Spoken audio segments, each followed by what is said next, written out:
let's get started. The first thing that we have is we have 85.0 grams of sodium azide. How do I convert that into moles?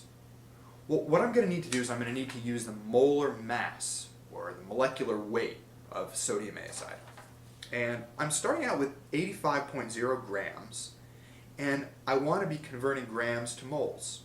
So I want to be using the conversion factor that is going to cancel out grams and is going to leave me with moles.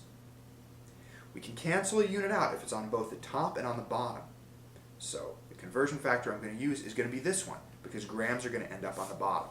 So I'll choose 1 mole divided by 65.0 grams, grams on top, grams on the bottom. So now I've got my grams, and they cancel out, and I'm left with moles. When I do this math, it's going to be 85 times 1 divided by 65. And the final answer that I'm going to get there, rounded to 3 significant figures, is 1.31 moles. We round to 3 significant figures because I have 3 digits there, 3 digits there, and the 1 is an exact number. It's in the definition, so we don't use this for the rounding. 1 mole, it's 1 mole. It's it's an infinite number of significant figures. Okay, so we end up with 1.31 moles of sodium azide, NaN3. So that's the first part of the problem. Now, we start with 1.31 moles of sodium azide. We want to find out how many moles of nitrogen gas we're going to get. Now we have to use the equation to set up a proportion. Let's take a look at the equation and see what is it telling us about the amount of sodium azide and the amount of nitrogen. This equation written like this, we have a 2 here and a 3 here, essentially says this. It says 2 moles of NaN3 make 3 moles, see the 3 there, of N2. Okay? So I can express this statement, 2 moles of this to 3 moles of this, as a conversion factor. 2 moles of NaN3 to 3 moles of N2, or I can flip it the other way. Which of these am I going to want to use? Well, I'm going to start with 1.31 moles of NaN3.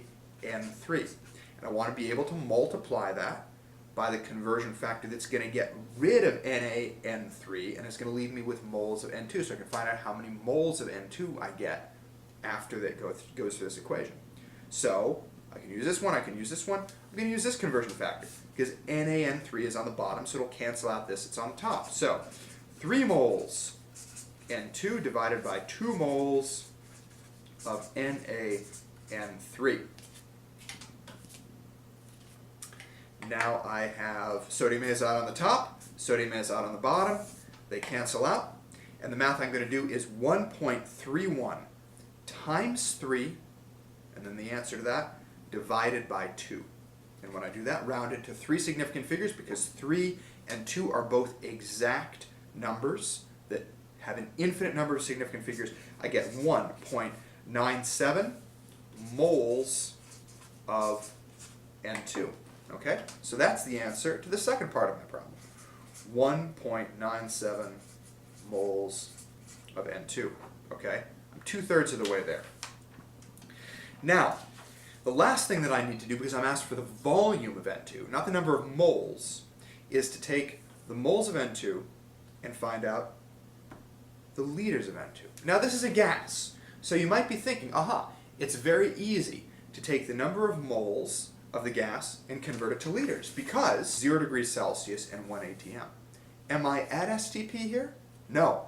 I'm at 65 degrees Celsius, not 0 degrees Celsius, and I'm at 2.3 atm, not 1 atm. So I cannot use this rule because I'm not at STP.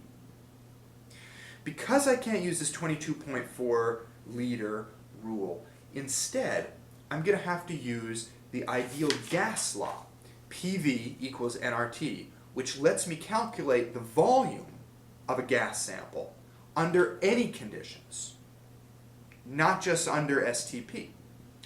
So what I'm going to want to do with this is I'm going to take my ideal gas law and I'm going to plug the various variables into it. I put my pressure in here, I have my moles, 1.97 moles of nitrogen.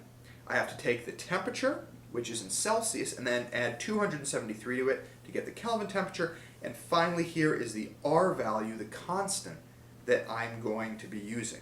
V, the volume of this gas, is what I'm going to be solving for.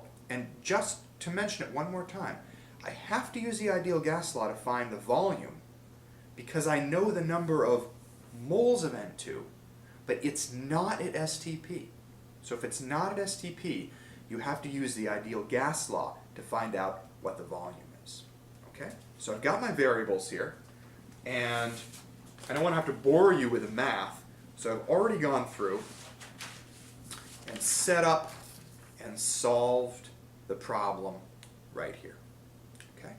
So PV equals nRT, multiply both sides, divide both sides by P, cancel that out, V, and then I plug everything into this equation. I leave R till the end. If you have any questions about how to set up and solve the ideal gas law, I have a whole bunch of videos on those that should help. So now, we go through, we cancel the units. Moles up here, moles down there. Kelvin up here, Kelvin down there. ATM down here, ATM up there, and I'm left with liters, which makes sense because that's what I want to do. I want to solve for volume. So, I do this math. 1.97 times 384 times 0.0821, all of that divided by 2.3 ATM. And the answer that I get, rounded to three significant figures, 3, 3, 3, and 3, is going to be 24.5 liters.